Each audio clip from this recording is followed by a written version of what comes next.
Well, hello. I hope everyone is doing fine. I just wanted to introduce myself. My name is Shakita McAllister, and I want to thank you all for allowing me to have some time to speak with you about some of the things that I'm very passionate about. Diversity in the workplace has been something that I've been working with for years now, and I'm happy to be here. Thank you, Shawana and Laura Lee, for allowing me to talk with you. Before we get started, just to give you an idea of why I do this kind of work, I just got started several years ago when I was working at North Carolina A&T State University, and just got involved with the Diversity and Civil Rights Act and things like that to make sure that we were doing what we were supposed to be doing as far as serving our clientele in the communities that we work in.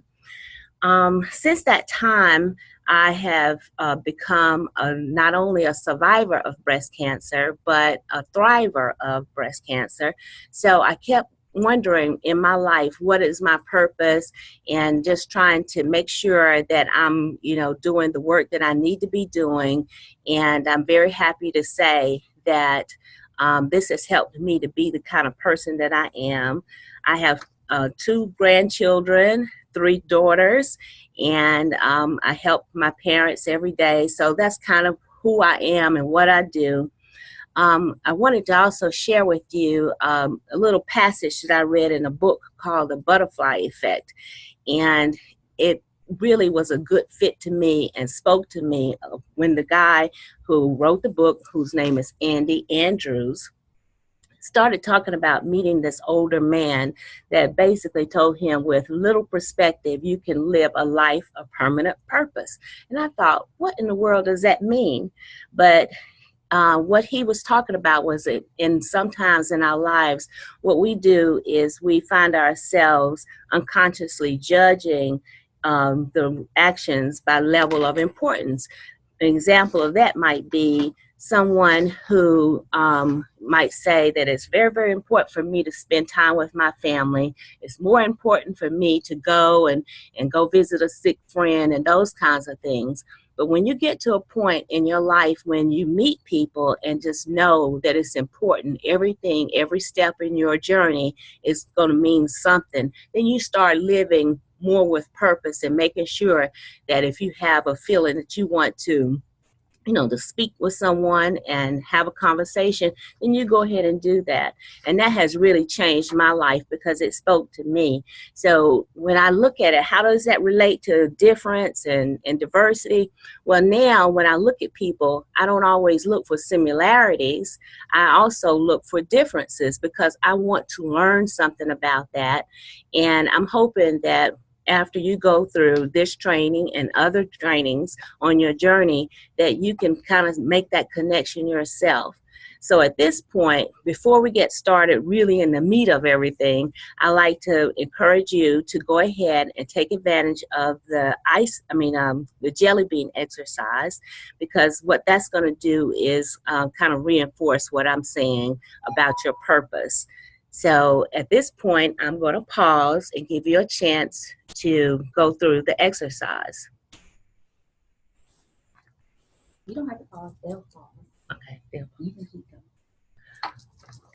I hope that you enjoyed that exercise. It's one of the messages that I wanted to make sure that was reinforced at the end of that exercise is that, you can kind of identify with certain colors as you picked out your favorite jelly bean. But a lot of times when you heard the descriptions of those different colors, you'll find that you yourself have some things in common. My message to you is, even though you might be drawn to different experiences and different people, don't just limit yourself to the similarities. After you get to know someone, then you can really find that you have a whole lot more things in common. We're going to move on, and I'm going to take us to our first slide, which will help us to understand what is the issue, why we're here. And lastly, how do we do it? Before we get, since we are associated with research institutions, I like to give a lot of statistics, even though I don't want to bore you to death. I would like to just share some things with you. Um, and I think one of your handouts also will reinforce this when we're talking about the same kind of thing, the statistics and what they mean.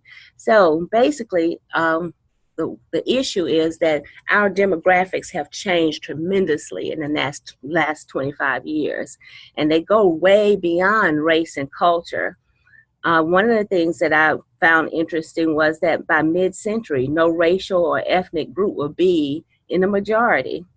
Today, 43% of children in the United States under 5 are race or ethnicity other than white. Single parent families, blended families, and alternative family structures are becoming much more commonplace. About 50% of all of the children born in the United States will spend at least part of their childhood with only one parent. I could go on and on, but I won't bore you with that. But basically, a lot of these activities, the information that I'm sharing with you is research based. And there are people who are keeping up with these statistics.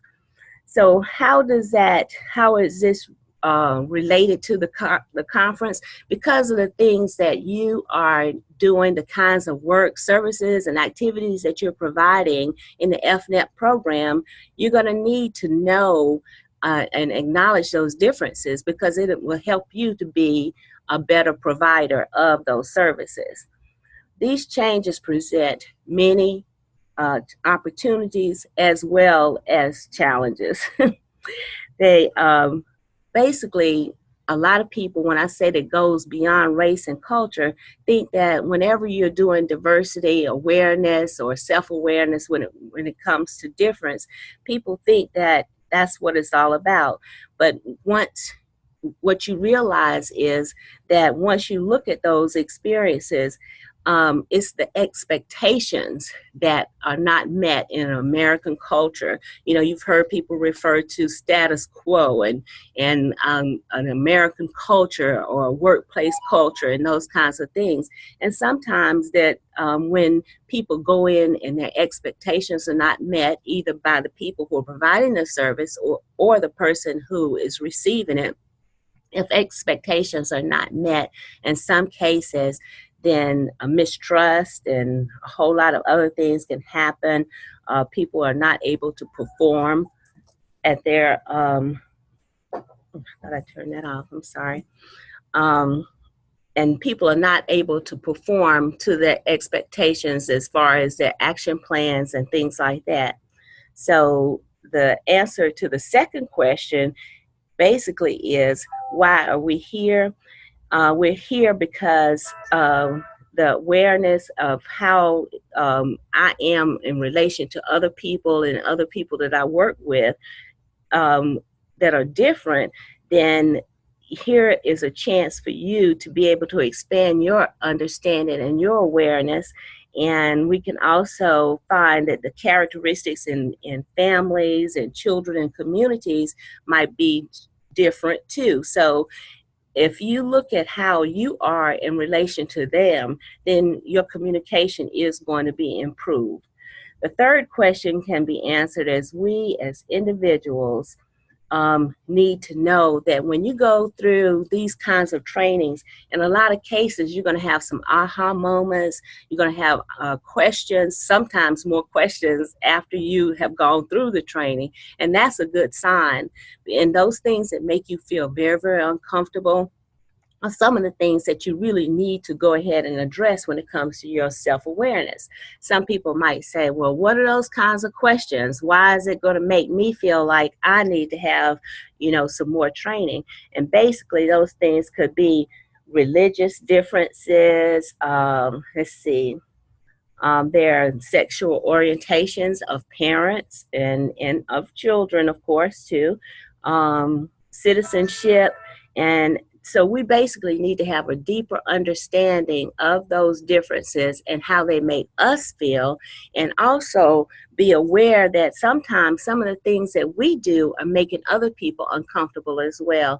And later on in the presentation, I'll give you some specific examples of that, and also provide you with some tools and exercises that will hopefully minimize those opportunities for conflict and turn those into learning opportunities.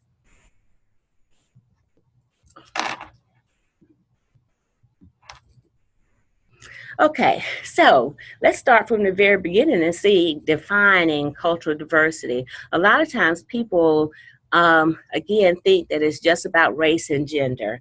And a lot of times people say, well, I've already been through this kind of training and that this kind of training, so I'm finished.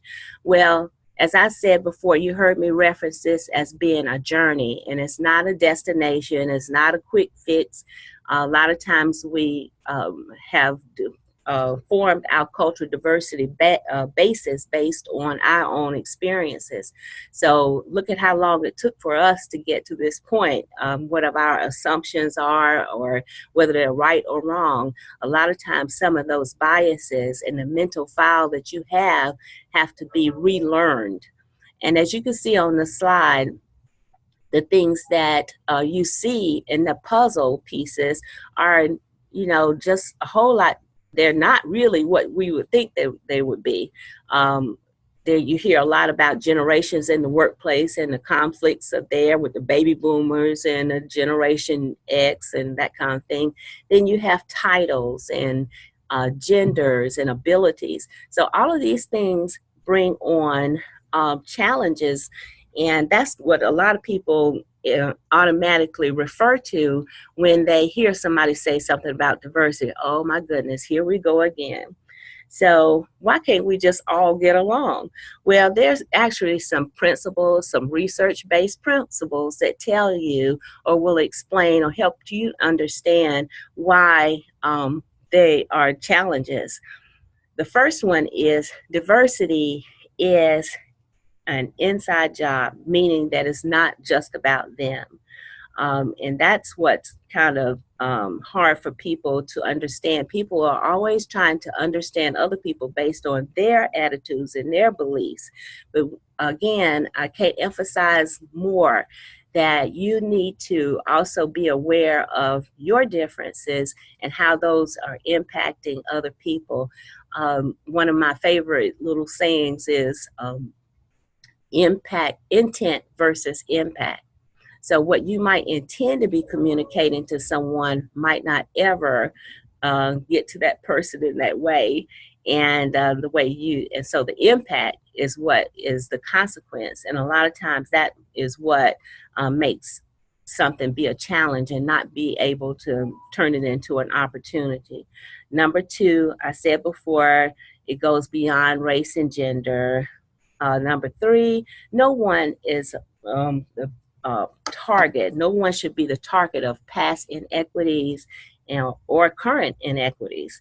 All human beings are being socialized to have certain ways, and a lot of times those things turn into stereotypes or hopefully not, but discrimination. And those ideas, just knowing those kinds of things will help us to move forward with understanding better about human beings.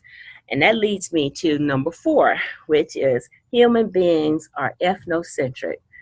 I hear a lot of people say, oh, okay, so what does ethnocentric mean?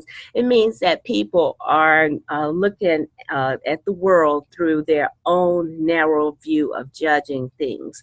And a lot of times when they finally get a chance to look at it, then they'll turn around and attach something negative because they don't have a real life experience. So people in most cases in the workplace are feel like conflict is because they are not being appreciated or that they're judged in the wrong manner. Number five would be human beings. I talk about like we are animals, but the human species resist change, continuing to seek homeostasis, which means they want things to be the way they've always been, maintaining their status quo. Some people who have been in the workplace for a longer time or be involved with a program for a period of time might say, oh my goodness, if it's not broke, don't fix it. And a lot of times what happens is when people are having to go through, they're already overwhelmed with being overworked, then they turn around and saying, okay, here's another transition, here's another change. So that's another reason why there's a challenge. Number 6, human beings find comfort and trust in likeness. I mean, this is something that goes along through the test of time. And people who are normally attracted to people that are in that age group, the gender, or the same ethnicity, a lot of times find that they really don't have that much in common. Um, I did a training for an organization in the county not too long ago. And basically, the person who was in charge or who was asking me to help out basically said, we're a bunch of older white men and we need your help. And I thought, okay. So first, the worst thing that I saw was, okay, older white men. And so those are the typical kinds of differences. And that if you stay with that, then a lot of times you create opportunities that maybe are not as efficient or effective as they should be or could be. What I found out later on was that he had me to talk with someone who had provided some support for the organization, who happened to be an African American female. Well, I started talking about some of my work, and I could not believe her reaction, because what she was telling me was that nobody's going to tell me that I can't talk about religion in my walking through this life. And I was like, oh my goodness, it's not about that as much as taking away someone else's rights or disrespecting their religion. What I found out was that that older white man and I had a whole lot more in common than her. So I was making an assumption myself. And that's why I also say that I'm always very, very appreciative of opportunities to do this kind of work, because I learn just as much as hopefully you're learning too. The last one is, it is different for people to share, difficult for people to share power. Why do people resist change? Why do people want to not do this kind of work? A lot of times it's because um, you know, people don't want to give up their own power and their control. If they're having to look at self-awareness, they feel a little bit uncomfortable in those training opportunities, saying that somebody's going to say, oh, I'm prejudiced, or I'm unfair, and those kinds of things. And it does take a risk for you to, it takes a lot of courage for you to take that risk to go ahead and try to figure out, what can I do that's going to help facilitate this relationship. So basically, the bottom line about all of this is that my reason and my motivation is based on an assumption that people are not mean-spirited, that they really, really would like to have a better relationship, but don't always have the tools or the opportunities to do that. The underlying principles, just wanted to share some of these examples with you, because it helps enhance the understanding. One of the things that is very, very important is that culture is very subtle. It's not overt. So a lot of times people only see those kinds of things when a rule is broken. For instance, an example might be in a church, or one real simple one is something we socialize to do when we're first in school, is going to the library. Everybody knows that if you talk loud and make a lot of noise in the library, that you'd be in trouble. So that's an oversimplified example, but basically that's the kind of thing that I mean, that we operate with rules automatically. We have policies and procedures in place, but that still doesn't mean that our behavior is in line with those rules. I said before that that we are ethnocentric. And I think that's pretty self-explanatory in that case. Um, the next one would be a lot of times when we encounter another person's behavior, we don't just observe it, we attach a meaning to that.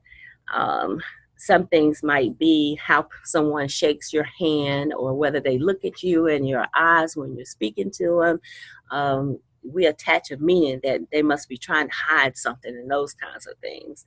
Um, so the next thing is we basically operate based on our own meanings. So we try not to offend people.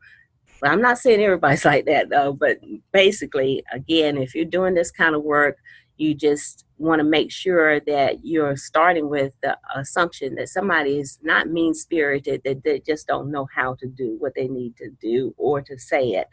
Um, Basically, let's see, because we operate on our own sets of meanings, we might, again, offend someone like an immigrant that might come in and want to fill out their paperwork, or someone who comes in with somewhat of a provocative outfit. And our assumption is that that person is trying to be um, more provocative than they might be. In their culture, it might mean that they are trying to put on their best clothes to go and put on a good impression, but it's up to us to try our best to better communicate with people. One of the things that I normally do when I have an audience, a captive audience, I say, what are the three most important words in real estate? And I said, okay, location, location, location. But in particular case with diversity, the three most important words are communication, communication, communication. So just bringing someone to the side and explaining why that dress is not appropriate might be your best course of action, as long as you're being respectful and understanding our own baggage. Before we can even look at other cultural norms, we need to explore our own baggage, and that's the first step.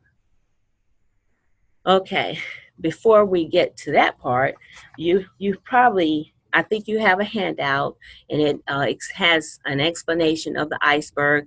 Under normal circumstances, if this were not a recording, then we would go through the activity. So when the basic premise behind that is that the tip of the iceberg is what we always see when it's in the water, and those are the things like um, gender and race, and those things are things that we actually see when we encounter someone that's different. But the under the iceberg, and anybody that saw the movie Titanic knows that the bottom part under the water is where all of the power and all of the strength and everything of the iceberg is. And so that's we that theory is, again, research based, and it is basically saying that we need to look under the water inside of the person before we make judgments on them. That leads us to the other activity that would be called my baggage. Um, if we were doing this live, one of the things that I would ask people to do is just to call out your answers. If I said politician, what would some people say? Um, I've heard, and a lot of times it's a typical response is that they are liars and that associated with government, usually white males. A lawyer might be intelligent but absent-minded. A man in a wheelchair is weak, helpless, dependent. See, these are the kinds of things that we put in our mental file based on our own experiences or based on what we see on TV or what we read about. An example that I have, a real life example, might be um, someone that I used to see in the grocery store all the time, and he would ride in his wheelchair, and I would just be so. Every time he got to the produce, I would say, "Oh my goodness, I wonder if he needs help. I wonder if he needs help." Well, then that's when I went back and said communication. So I went to him and I just said, I see you in the grocery store all the time, and I just want to let you know that if you need any help, just please let me know. Well, what that did for me was to confirm that I do need to open my mouth and just explore. What it did for me, setting an example for my children, were for my children to feel okay, for them to ask questions about people who are different. I know when I was growing up, a lot of times people say, don't stare, and those kinds of things. And what happens in those kinds of situations is that people feel ostracized. Nobody's saying anything to them. Nobody's looking at them and those kind of things. And that's not a very good feeling. Again, that's another example of that impact versus intent. Okay, so the the dimensions of diversity. Okay, an example of the sense of self and space might be someone being too close in your space and how that bothers you. A lot of times that's a cultural thing too. Um, Communication and language, 50 to 90% of communication is nonverbal. So those rolling of the eyes, or the way that you look at people, and those, a lot of times people, you're communicating a stronger message when you do those things that are nonverbal. The dress and appearance, I said something about that earlier, about being provocatively dressed. Food and eating habits. One of the biggest things that I enjoy doing was finding out about the Jewish habits and the kinds of foods. And so that has really been an enjoyable experience for me, because I love to eat. Okay. Relationships. Oh no, time and time consciousness. In America, we say early bird gets the worm. He who hesitates is lost. So those behaviors, when you are late all the time, a lot of times saying that the implication is that you are disorganized, overworked, and underskilled. But it has different rules for different people in your organization. I can remember people complaining a lot of times about bosses who came in late for their meetings. And so a lot of times that time and time consciousness is relative to your position in your organizations as well. Relationships. People, when I was growing up, said that you always address the elders in the group first. And that's part of my culture, not necessarily my race, but my culture. That's the way I was brought up. And a lot of times those relationships and behaviors have a direct impact on our values and our norms that we see. Let's see. Then the task, relationships, that's another, the task relationships balance. A lot of times, if you need to, for instance, talk to your supervisor about some challenges that you have with something that they're doing, it might be more respectful if you wait until you could do that in a non-confrontational way. And a lot of times that is not necessarily with your boss, but also with other people that you're trying to work side by side with. The mental process and learning. A lot of people just want to just give me my job. They don't care anything about the big picture. But then there are people who want to they look at the locus of your control being God, or he's going to lead me to this way, or your spiritual being, or versus hard work. So people have different attitudes and things like that. And then, of course, work habits and practices. Some people, of course, we're associated with organizations that value agriculture, but so in those cases, people might value people who work with their hands. But in other situations, they might feel that that's beneath their dignity. And so their upward mobility might be forming relationships or networking with the people who are in charge and who are making those decisions, whereas other people, feel like I'm supposed to be rewarded for the kind of work that I am doing in my organization. So that's a potential conflict as well. So the importance of diversity. I would normally ask you these questions, and you might have some further conversations about this. But basically, disrespect is caused by prejudice, preconceived ideas of other people, a lack of knowledge about other people or subject areas. So they're not going to show me up because, and a lot of times people are being disrespectful because they don't know how to do it themselves. Sometimes people are tired, frustrated, or feel pressured about special projects or paperwork that they have to do. So they get more demanding. Their normal behavior is not in place because they're pressured themselves. Others not meeting our expectations, the desire to get along, assuming comments will not be repeated. And that's a dangerous kind of thing. One of the, I think I made the point earlier about how, some of these things can actually be discriminatory, some of your actions.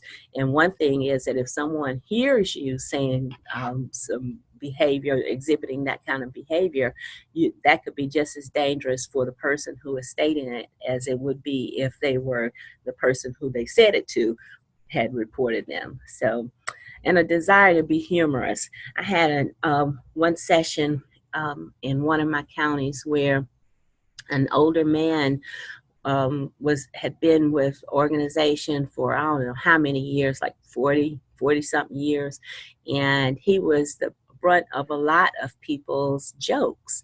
And he would laugh along, these are people I've been working with, I knew their family and that kind of thing. And he raised his hand and he said, "Miss McAllister, I have to tell you that when I laugh, a lot of times at the jokes that people are making about my age, I do it because I don't want to hurt anybody's feelings, but I do want to share with you that it makes me feel bad." And you could have heard a pin drop. Again, those people might not have intended to hurt his feelings, but the impact was much greater than he even realized himself, and of course, them as well. Okay, so there are 4 cornerstones of diversity. At least one action step would take you enhances your diversibility.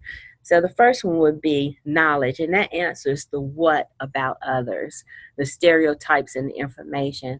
So what can you do about enhancing your diversibility? You can visit bookstores and or visit the internet to find out about different groups. Search the news for information about groups that might be having some activities that you might be interested in. That was the first part. I went to a Jewish synagogue to get some recipes to help me for a presentation I was making, and those ladies there were more than happy to have me to come in and to learn about some of their habits and their behaviors and their recipes, which I love still making latkes. The next one would be acceptance. That answers the why. It puts the knowledge in the proper context about others. So that's more about tolerance and respect. In a little bit, I'll share with you just a little exercise that will basically help you to understand how to be more respectful with some of the things that you are saying and doing. The next one is understanding. It answers how to be inclusive, and awareness and empathy. So you can volunteer at different schools, at shelters, go to different community groups for their music and arts awareness and those kinds of things. And lastly, behavior. And again, these are building blocks here. This is your first step, the knowledge. This is your last one. And that last one would be exploring It answers the how and when to act certain ways, self-awareness and interpersonal skills. A lot of times people say, I don't want you to try to change me. Well, basically, once you enhance your awareness of people and looking at your self-awareness, then you'll find that a lot of people are motivated to go ahead and change some of their behaviors. One of my favorite exercises is the real colors assessment, and with that, it helps you to understand how different people have different ways of doing things. For instance, some people might work better working on a team. Another person might be better suited for working independently. Okay, so this coming up is the exercise of techniques for reducing the cultural conflicts, and it's an acronym for STOP. The S stands for stating the specific behavior that causes a conflict. T is tell them how him or her, how it made you feel. O, offer options and suggestions to replace unacceptable behavior. And P, positive results. What's in it for him or her to change their behavior? How would a relationship become more positive?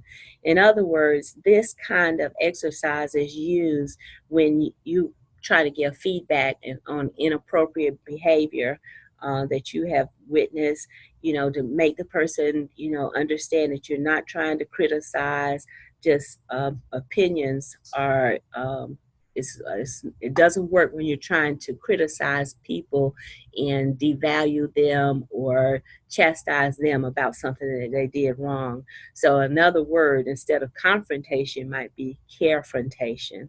And I really like that technique. I wanted to share with you quickly another story about how I used stop in a way, on a personal level for me and my mother. She actually came in one day, and this was a while back, and said something about those Mexicans in the grocery store, and they I wish that they would speak English because they're in America. And I was horrified. I was like, oh my goodness, Mama, do you know what kind of work that I do in the community? Do you know how important that is to me? I mean, and especially with her growing up in civil rights time and all of the work that my daddy did in the communities to help other people that were being marginalized. And so she says, well, they're just so loud and they're laughing and I can't understand what they're saying. So I said, okay, go back.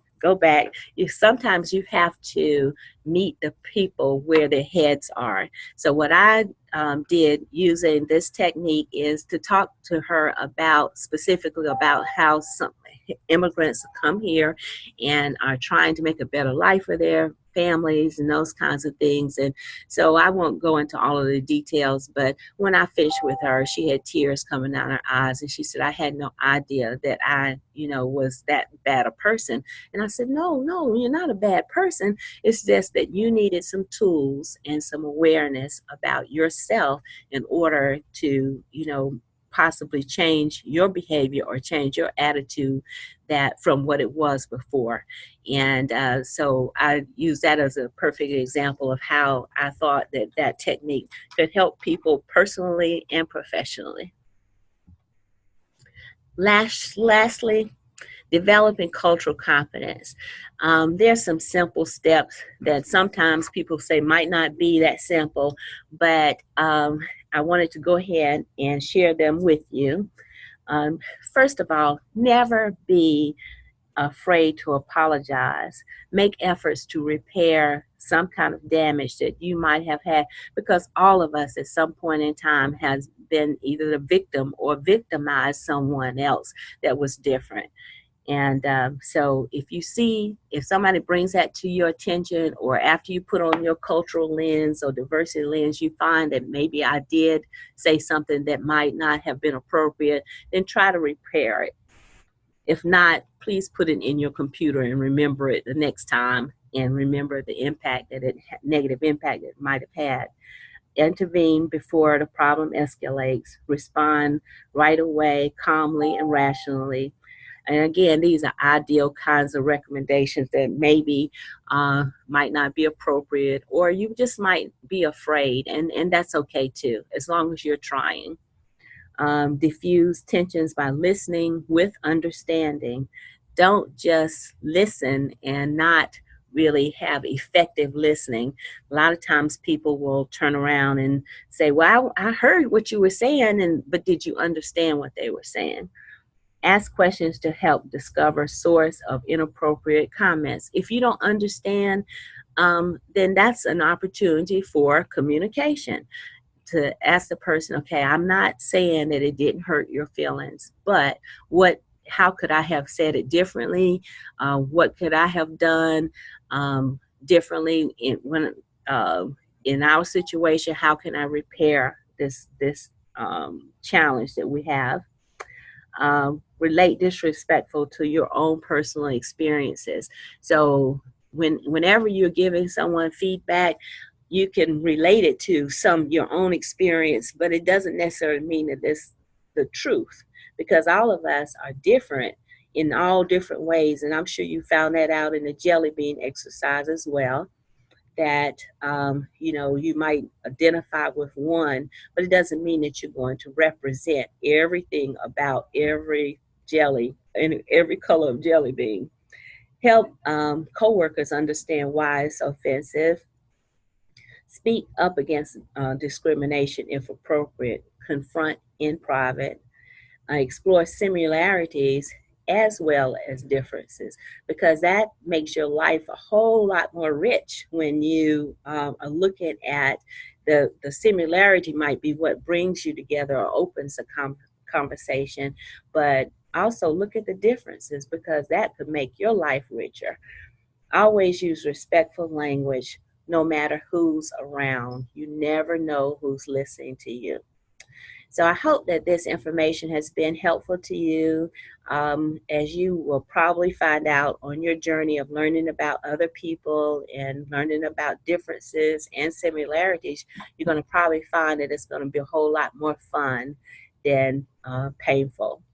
Thank you again for allowing me to have this time to talk with you, and have a good day. Thank you so much, Chiquita. And I have some follow-up questions for you about the presentation. I have really also learned a lot from sitting here. So let me stop sharing this screen just for a second. And so I just want to talk to you about a couple of things. So with the FNEP, one of the reasons why we wanted to talk about diversity, and I think you touched some of this in your presentation, is because one of the requirements is for them to make sure their program represents their community. Mm-hmm. So you kind of talked about, sometimes I hear when talking to the PAs, and I say, well, tell me about what your community looks like. And then we talk about, well, what does your program look like? And sometimes their program does not look like what their community looks like. And I think a lot of times people get in their comfort zone about recruiting people. Yes. So can you talk a little bit about how they can branch out, and I think you mentioned like researching cultures, going to the library, maybe actually going to a church and saying, hey, what kind of foods do you eat, and how can we work together to make it healthy? But do you have some other suggestions for that as well? Well, I know that both universities have a wealth of information about recruiting being in a more diverse way. I hate using that word, more inclusive way, because people have a stigma a lot of times, but they can give you recommendations about different minority banks and things like that. But I think where you could send out recruiting information and that kind of thing. But I think you hit the nail on the head when you said going out into the community and reaching out to them, because that's going to be your word of mouth in a lot of the communities is actually going to be more informative than going to the magazines always and those kind of things. So developing relationships with them might be you going out and to non-typical places to do your presentations, for instance. going out and as a prelude to you offering a certain training, go to the churches or go to the non-traditional places where people might gather and talk to people and let them understand what you're trying to do. And also even checking with them once you tell them about the program, see how you can maybe possibly meet some of their needs that they might have as well. So that one-on-one, I mean, I know a lot of the younger people are still, wanting to exercise their efforts using the computer and the internet, but that's also another way. Stay up on the latest Snapchat or Zoom or those kinds of, so non-traditional ways of delivering your services can really be an attractive recruiting effort, for this kind of program too. One of the challenges that I've also heard from program assistants is sometimes there's a language barrier. Mm-hmm. And sometimes at the state level, we can't provide the translation.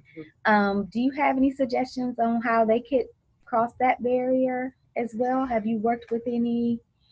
I have not personally, but again, I think it goes back to the relationship building.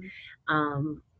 There, I'm sure, are going to be associations or groups they're all different cultures. They have people where they're trying to educate themselves and those kinds of things. And so I think once you form those kinds of relationships, then I think that's the key to enhancing your communication, whether it be just finding the common grounds within that ethnicity, or if it's just understanding better how to provide services to you.